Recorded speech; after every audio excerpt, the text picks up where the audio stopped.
Hello everyone. तो दोस्तों आज देखने वाले हैं क्वेश्चन नंबर 5। क्वेश्चन नंबर 5 अगर आप देखो तो क्वेश्चन नंबर 4 की तरह ही है। क्वेश्चन नंबर 4 के अंदर जो हमारा हेमिस्फीयर था वो ऊपर था, ठीक है।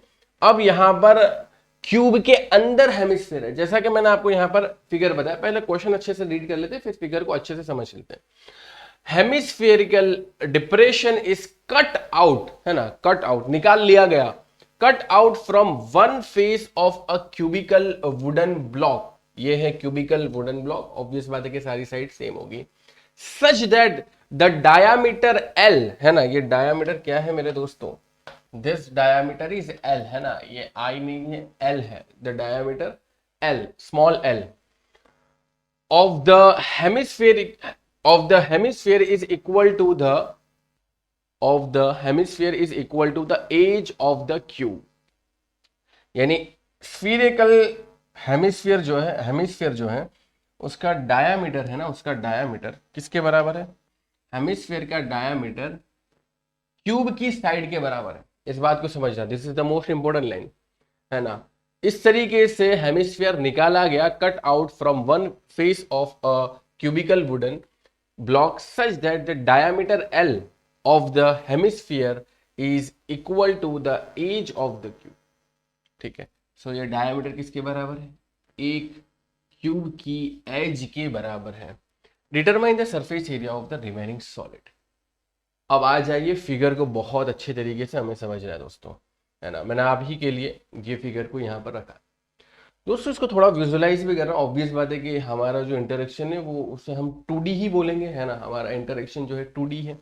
बट इसको आप विजुलाइज करो और बहुत आसान से विजुलाइज हो जाएगा। एक क्यूब है, उसमें से मतलब ऐसा समझो कि बर्फ तो आपने देखा ही होगा, ठीक है ना, क्यूब के फॉर्मेट है। उसमें से अपने ने क्या कर लिया, एक हेमिस्फीयर स्कूप निकाल लिया, ठीक है, एक हेमिस्फीयर स्कूप निकाल लिया। या मान लो कि एक आइसक्रीम का ब्लॉक है, उसमें से हमने एक हेमिस्फेरिकल जो कोन के ऊपर लगाते हैं ना, ठीक है, सभी ने आइसक्रीम का कोन तो खाया होगा, तो उसके ऐसा स्कूप हमने निकाला, हेमिस्फीयर स्कूप। तो कैसा फिर लगेगा? तो वैसा ही यहां पर है। तो ये क्यूब है, उसमें से हेमिस्फेरिकल पोर्शन निकाल लिया गया। किस तरीके से निकाल लिया गया? Such that this L length of cube, ठीक है, लेंथ ऑफ क्यूब को मैं ए बोल दूं, है ना, ये लेंथ ऑफ क्यूब बोल दूंगा मैं, या बोल दूंगा कि साइड ऑफ क्यूब, ठीक है, सारी साइड तो सेम ही होती है। तो ये side of cube is equal to the diameter, is equal to the diameter of the hemisphere. तो ये हेमिस्फीयर का डायामीटर है, किसके बराबर है? एक साइड ऑफ क्यूब के बराबर है। किसके बराबर है दोस्तों? वन साइड ऑफ क्यूब के बराबर हेमिस्फीयर का डायामीटर है। तो हमें अब फाइंड आउट क्या करना है दोस्तों? Determine the surface area of the remaining. अब बाकी जो बचा है, उसका सरफेस एरिया फाइंड आउट करना है। तो सबसे पहले तो मान लो कि ये कंप्लीट क्यूब है। सबसे पहले तो मान लो कि ये कंप्लीट क्यूब है, ठीक है, ठीक है। तो यहां पर मैं लिखूंगा रिक्वायर्ड सरफेस एरिया, है ना, जो रिक्वायर्ड सरफेस एरिया है वो लिखूंगा। Required surface area is equal to surface area of cube, है ना। सबसे पहले तो मैं ये मान लेता हूं कोई कंप्लीट क्यूब है, तो सरफेस एरिया ऑफ क्यूब। लेकिन उस कंप्लीट क्यूब में से कितना पोर्शन एलिमिनेटेड है दोस्तों? इस कंप्लीट क्यूब में से, ये इसका टॉप व्यू मैंने यहां पर रखा है, ठीक है, ये जो कंप्लीट फिगर है 3D, इसका मैंने टॉप व्यू यहां पर रखा है। तो कंप्लीट फिगर में से ये इतना तो माइनस होगा दोस्तों। ये कितना है? ये क्या एक सर्कल के बराबर नहीं है? डेफिनेटली एक सर्कल के बराबर है दोस्तों, ये एक सर्कल के बराबर है। अब जब ये एक सर्कल के बराबर है दोस्तों, जब ये एक सर्कल के बराबर है, तो सर्कल का एरिया क्या करना पड़ेगा दोस्तों? सर्कल का एरिया माइनस करना पड़ेगा, ठीक है। सो हम यहां पर क्या लिखेंगे? माइनस एरिया ऑफ सर्कल, ठीक है, एरिया ऑफ सर्कल। लेकिन दोस्तों जब इसको काट लिया गया तो हमने ये एरिया ऑफ सर्कल तो माइनस कर दिया, लेकिन curved surface area of hemisphere तो बच गया ना अंदर। अंदर समझ रहे हो? विजुलाइज कर पा रहे हो? ये ऊपर वाला जो हिस्सा है वो तो हमने कट कर लिया, किस में से? बड़े क्यूब में से, ठीक है। लेकिन अंदर का कर्व्ड सरफेस एरिया तो रहेगा ना, अंदर का कर्व्ड सरफेस एरिया। और curved surface area of hemisphere कितना होता है? Curved surface area of hemisphere आपका होता है 2 पाई r स्क्वायर के बराबर। तो यहां पर मैं लिख सकता हूं plus curved surface area of hemisphere, समझ गए, ठीक है, plus curved surface area of hemisphere. तो बस इसी को इवेल्युएट करना है दोस्तों, बहुत आसान है। इस तरीके से करेंगे, सबसे पहले सरफेस एरिया ऑफ क्यूब, तो 6a² लिख दूं मैं, सरफेस एरिया ऑफ, लेकिन यहाँ पर इन्होंने स्पेशली एक एल है ना, एल को मेंशन किया है, तो कोई बात नहीं, अभी मैं इसको बाद में ए को एल में कन्वर्ट कर दूंगा, ठीक है। डायामीटर इन्होंने बोला है दोस्तों, ये डायामीटर और साइड दोनों सेम है, और वो किसके बराबर है दोस्तों, वो दोनों एल के बराबर है। जो इन्होंने बोला है वही लेना पड़ेगा ना, हम तो जनरली डायामीटर के लिए डी लेते हैं, लेकिन डायामीटर उन्होंने एल बोला है, स्मॉल एल, तो हम ए ले लेंगे, एल ले लेंगे, ठीक है। अभी तो मैं एज इट इज जो हम रखते हैं वही रखता हूं, ठीक है। तो माइनस एरिया ऑफ सर्कल। अब एरिया ऑफ सर्कल कैसा होता है दोस्तों, एरिया ऑफ सर्कल को क्या हम ऐसा लिख सकते हैं दोस्तों, एरिया ऑफ सर्कल को हम ऐसा लिख सकते हैं, π/4 d² लिख सकते हैं ना भाई, एरिया ऑफ सर्कल को π/4 d² लिख सकते हैं। और कर्व्ड सरफेस एरिया है ना, कर्व्ड सरफेस एरिया, सी का मतलब है curved surface area of hemisphere, तो उसको हम क्या लिख सकते हैं दोस्तों, curved surface area of hemisphere को हम लिख सकते हैं 2πr², r² की जगह मैं क्या लिख सकता हूँ, d/2, d/2 होल स्क्वायर। लिख सकता हूँ कि नहीं लिख सकता, लिख सकता हूँ, डेफिनेटली लिख सकता हूँ। नाउ वी नो दैट, अब हमें फिगर की नीड नहीं है, अब हमें इसी को सिंप्लीफाई करना।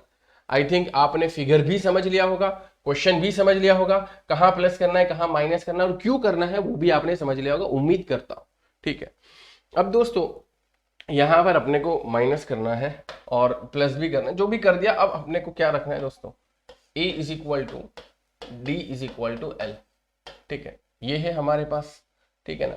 यानी कि side of cube = diameter of hemisphere, और वो किसके बराबर, एल के बराबर। ऐसे क्वेश्चन में बोला था कि आपको एल ले लेना है, तो एल हम ले लेते हैं, कोई बात नहीं। तो अब हम यहां पर क्या लिख सकते हैं दोस्तों, अब हम यहां पर लिख सकते हैं = 6l² माइनस π/4 l², ठीक है, प्लस 2π डिवाइडेड बाई, ये 2 को बाहर निकालो तो 4 हो जाएगा ना, 2² मल्टीप्लाई बाई l²। अब थोड़ा यहां पर फोकस करो, तो क्या इसको हम ऐसा लिख सकते हैं, 6l² माइनस π/4 l² और प्लस 2 टाइम्स ऑफ π/4 l² लिख सकते हैं ना। बहुत आसान है दोस्तों, बहुत आसान है।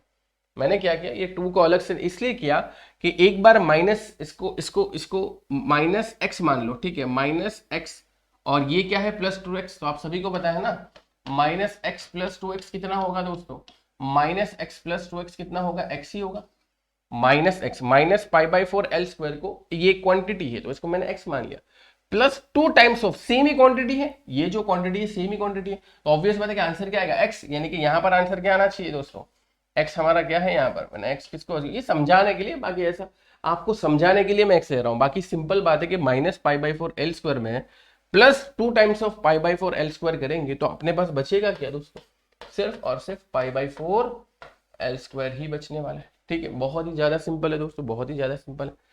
अब दोनों के अंदर मुझे l² कॉमन दिख रहा है, ठीक है, दोनों के अंदर मुझे l² कॉमन दिख रहा है, तो l² में निकाल लेता हूं। अब सिंप्लीफिकेशन रह गया दोस्तों, अब सिंप्लीफिकेशन रह गया, यहां पर हमें कोई वैल्यू डेटा पुट नहीं करना है ना, इन द नंबर के तौर पर, ना ही हमारे पास नंबर के तौर पर कोई l दिया गया है, ना ही नंबर के तौर पर डायमीटर, बस इसी को ही सिंप्लीफाई करना है, ये एक्सप्रेशन जो बन रहा है इसी को ही सिंप्लीफाई करना है।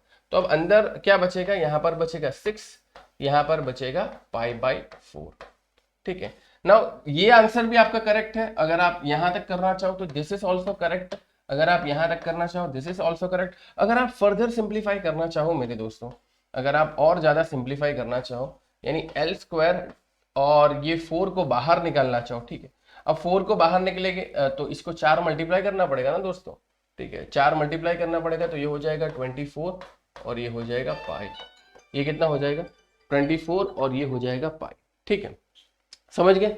सो I think this is your final answer जो आपकी किताब वगैरह के अंदर दिया गया होगा, ठीक है, l² divided by 4 pi plus 24। चलो इसको एक और बार हम सही कर लेते हैं, l² divided by 4, l² divided by 4 pi plus 24, ठीक है, कुछ इस तरीके से हम कर लेंगे। सो रिक्वायर्ड सरफेस एरिया दोस्तों जो आपका आ चुका है, this is your final answer. सभी दोस्तों को आप शेयर कर दीजिएगा, हमारा जो चैनल है वो सभी दोस्तों को शेयर कर दीजिएगा और सब्सक्राइब कर लीजिएगा और स्कूल के फ्रेंड्स के साथ भी शेयर कर देना, ठीक है। तो दोस्तों L² divide by 4 multiply by pi plus 24 is the correct answer. आज की वीडियो को एंड करते दोस्तों, मिलते हैं नेक्स्ट वीडियो में, बाय, टेक केयर।